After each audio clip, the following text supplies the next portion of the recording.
So I actually don't like when games would make you replay them on harder modes. I think that's unnecessarily punishing to people who prefer easier difficulty. And I think that that's part of what is responsible for spawning this attitude that, only hardcore gamers are the real gamers.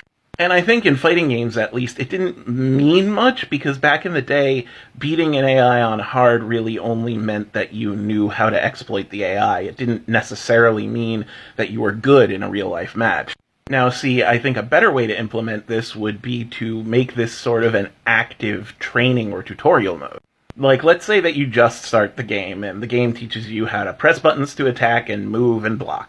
And then you play the game. You play against an AI who is also only pressing buttons and moving to attack and block. And you climb a short ladder and you beat a boss and you get a cool ending. But it's only part of the story.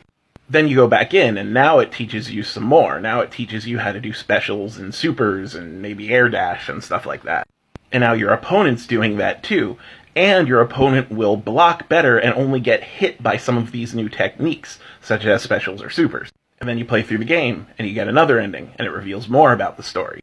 And the game continues to unfold. Eventually you get to a lesson about mix-ups, and the computer will always block your first hit, but then if you switch the direction you're attacking, like from high to low, then they'll get hit by the second hit.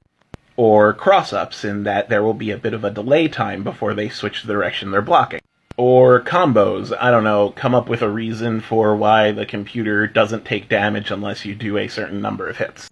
And each time you're playing through the game, and each time your ending and your story scenes reveal more about the plot. And the game would unfold like this, prompting you to learn more and get better.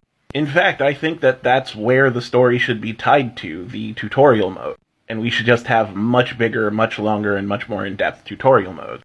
Because if you're going to reward someone for doing something in single player, you should reward them for doing something that makes them better in multiplayer. And you can even do, really interesting, funky stuff. Like, for example, if in the original lesson, where all you're being taught is how to press buttons and block, you do a super or a combo, you get a branching path and a different ending, which the hardcore players will find out immediately, but new players will be able to go back and do. So yeah, the concept of an unfolding game with unfolding endings is not necessarily bad. I just don't think playing against harder AIs is the way you do it. I think you use it as the thing that gets people to practice the game.